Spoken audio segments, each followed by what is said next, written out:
We are Mike and Dana Monaco. Are you guys having fun tonight? Man, I love team meeting. I love being around you guys. I'm so excited to be here. And now we get Bowler. I get excited. Yeah, we got Bowler in the house. Absolutely. And the Bowler Squad, the Bowler Express, right? And all their leaders. And it was exciting to hear from new Platinums today, right? You know, our goal is to continue to inspire you, educate you, but help you to understand the business. Help you to understand how we connect to the Amway Corporation to sell their amazing products and how we build our business network of people that are also going to do the same thing. It's a simple business. We work with some of the greatest brands and the greatest company that I've ever seen that manufactures some of the greatest brands that I've ever used in my life and that we've ever sold. And so when you're building a team, there's a culture, right, that starts to develop, whether you like it or not, right? There's a culture that starts to develop based off of the personalities of the people on that team, based off of the temperaments of the people on that team, based off of what people focus on, how people act, right? And Dana and I want to talk to you guys about when we started on this business team, when I started on this business team 20 years ago, how did I contribute to the culture? And I'm going to have Dana talk to you a little bit also about how she contributed to the culture. But I started business 20 years ago. I was 23 years old. I was single. This was before I met Dana, right? And I had built the business as a single IBO. And then I met this beautiful woman on the beach, right? Vinny and Dana had a beach party. They invited Charlie and Ann Durso, and Charlie and Ann Durso brought their daughter, and I was like, who is that? Ow!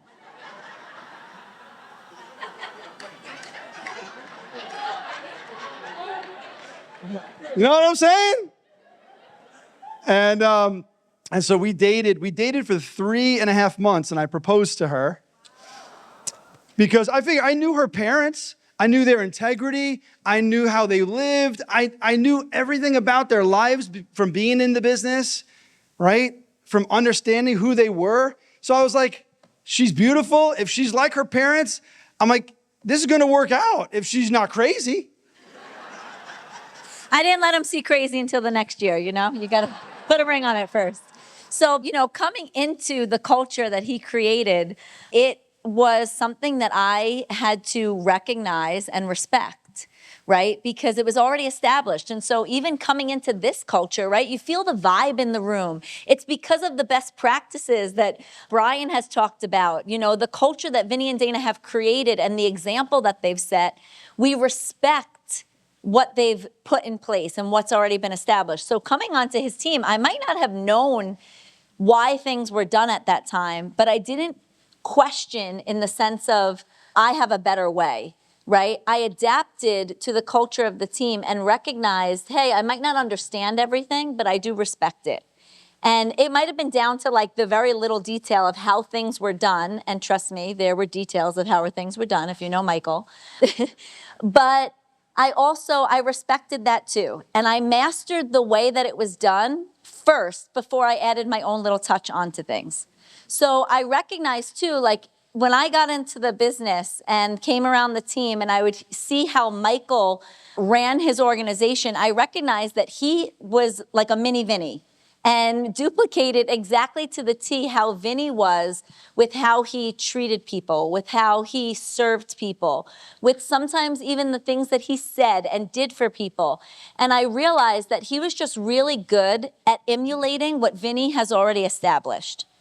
And then it creates that ripple effect, right? And that's how we can keep the culture pure, is by duplicating what's been done already, right? Not trying to reinvent something or trying to figure it out. So I first mastered what I saw being done, and then I added my own touch onto it, right? And I recognized that was the example that you set for me, so I thank you. But recognize coming into this room, you have a coach, you have someone that has already opened a door for you, and they've already set that example for you. As long as they're setting the right example, right? We recognize who to follow, and that's your leadership. That's a Brian and Sia, that's a Dennis and Danielle, a Dan and Brenda, a Vinny and Dana, and all the other leaders. I was very thankful to have that example emulated for me, but I also recognized that I needed to just respect that. Right? And so I found that really easy. But it's amazing to hear the new Platinum speak and talk about the things that they have done to get to the point where they're at. And a lot of it has to do with what we're going to share today in creating the culture. Because I realized that we weren't always doing the right things all at the right time, but it's what has brought us along our journey. So if my attitude was affecting something, he had no problem telling me to stay home, because it was going to affect the culture of the organization. And no one person is more important than the bigger team. And that includes myself, right? And that includes us. So I think you have some really great points that I'd love for you to just kind of run through. Yeah.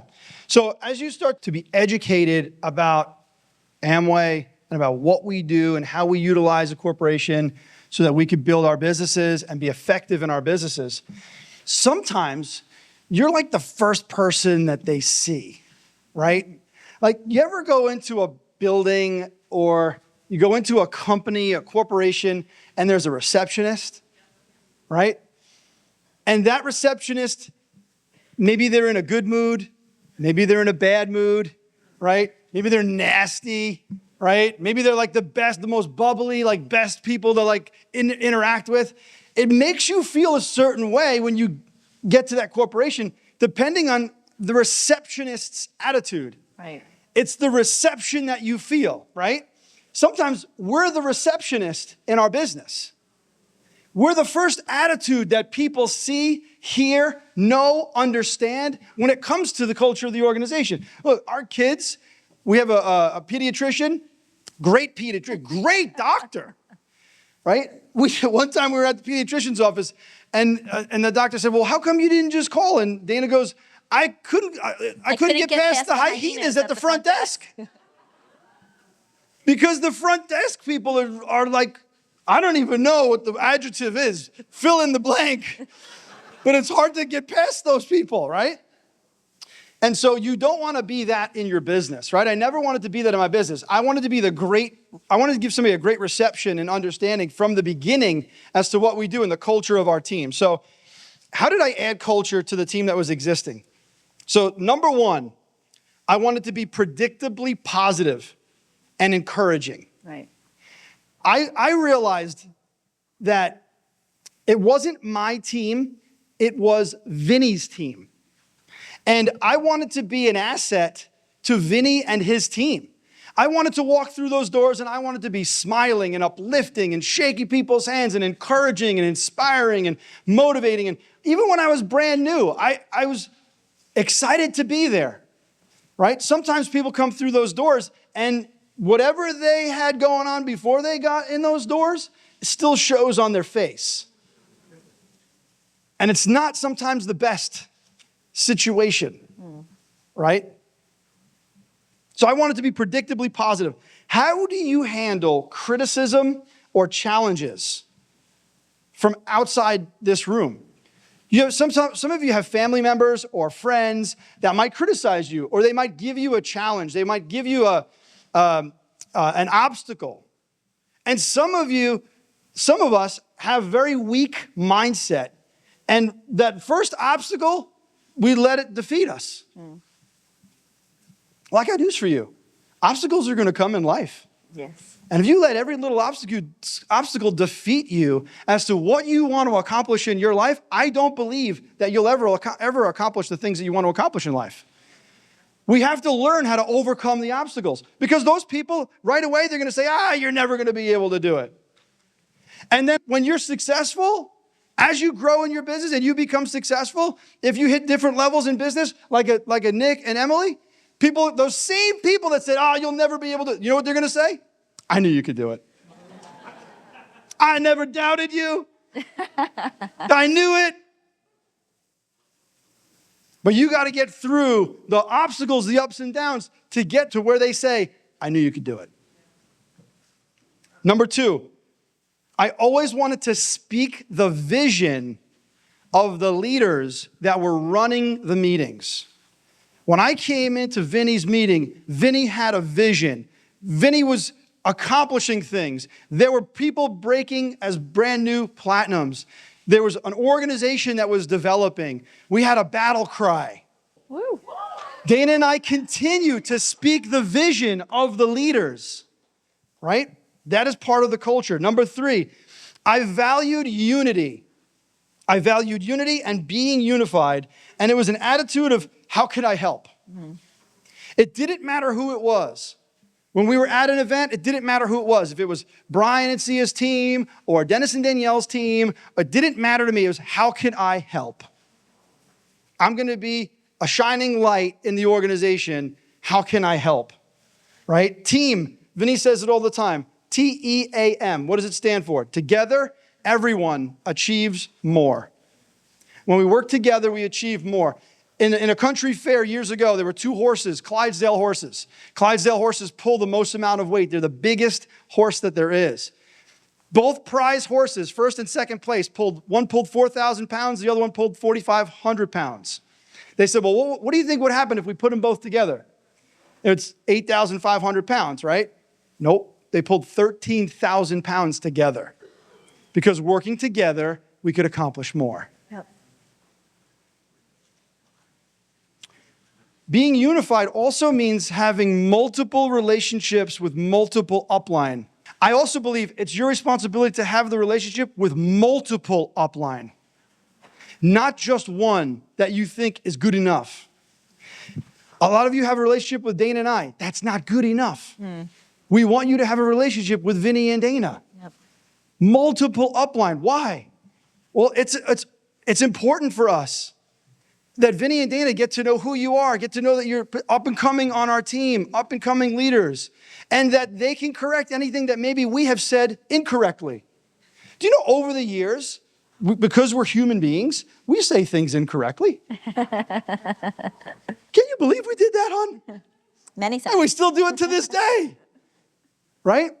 But Vinny and Dana have way more wisdom than we do. Their business is not just bigger, but their life experiences are bigger. And because their business is bigger and they deal with thousands of people, aside from us dealing with hundreds of people, their worldly knowledge is greater than ours. Yep. And so sometimes there's challenges, there's things that happen, and we necessarily can't advise you the best. We want to send you to Vinny and Dana, but if I send you to Vinny and Dana, you don't have a relationship with Vinny and Dana, that's on you. Right. Right? Well, and the perspective of Vinny and Dana have gotten us to where we are today. And so it would be foolish for us not to give someone else that perspective, right? Absolutely. Unity is having an attitude of, I want to serve, not be served. Right? How could I make it better? How could I improve what it is existing? Right?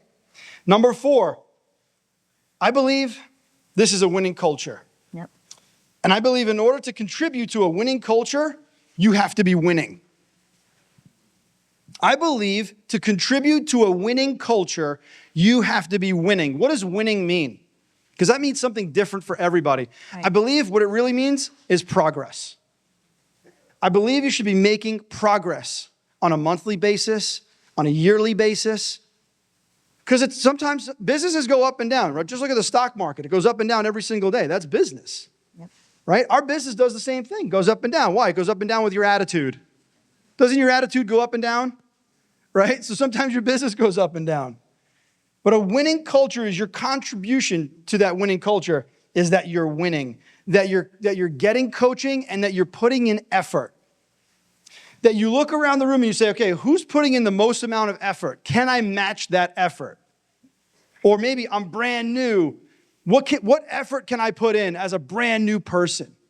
I love when I see brand new people that are up and coming, that are rising up, that are starting to succeed, that are doing well, that are listening, that are coaching, right? It's a winning, being able to contribute to a winning culture. Now, you have to keep doing what you've been doing. And you got to keep learning new skill sets because this is not the only skill set, right? So, I'm proud of you. Continue to do what you're doing. Number 5, I focused on self-development. I didn't focus on how other people can improve. I focused on how I could improve. Right. That's how I added value to a winning culture, is I became a winner. I didn't think I was a winner when I first got started, but I became a winner because I focused on self-improvement. What did I do? I read the books on the back table. The books on the approved book list, not a book that some Instagram influencer said, oh, this is going to be a great book. I could care less. What are the books that shaped Vinny and Dana Pappalardo? That's what I wanted to know. Those are the books that I wanted to read. I listened to podcasts every single day. I attended events. I communicated with Vinny every single day. The more I communicated with Vinny, here's what I realized. The more I thought like him. And the more I thought like him, the more I acted like him. And the more I acted like him, the better my results were. That was my experience. Because he was a wealth of knowledge. Number 6, I was committed to my goals. When I wrote my goals down, I was committed to my future. I was committed to my goals. Brian said it tonight. He said, think long term. I think it was Brian that said that. Think long term. Those that think short term usually are short term in the business, in my opinion. When you think long term, we know you're going to be around long term. And when you're around long term, you have a shot and a chance at making it up to this leadership section. If you're not long term, I don't believe you're going to have a shot at making it to this leadership section. That's my opinion. But if you think long term and you make long term decisions and you make good decisions that will affect you, not just a year from now, 2 years from now, 3 years from now, 5 years from now, 10 years from now. 10 years from now, looking back, you're going to thank your younger self for making the long-term decisions that you made now, 10 years from now. We don't just make money here. We've learned how to make a difference. And the reason why we make a difference is because who we chose to become. In our process of becoming successful through this opportunity, but we embraced the journey, all the ups and the downs, all the challenges, all the struggles. We learned how to make a big challenge, no big deal. And we learned how to make a small win, a big deal. The biggest challenges that we've had, no big deal. The smallest wins, all right, we encourage, uplift each other. And I'll end with this. It was the head coach of the Boston Celtics, Brad Stevens. I don't know if he's still the head coach. He might be. I don't follow sports like that. But he said, and I'm paraphrasing, he said, our culture isn't just our traditions. It's the people in our business that carry it on. God bless you guys. This is a copyrighted program of The Collective, powered by Markham Man Productions, affiliated with Marknet Incorporated. Duplication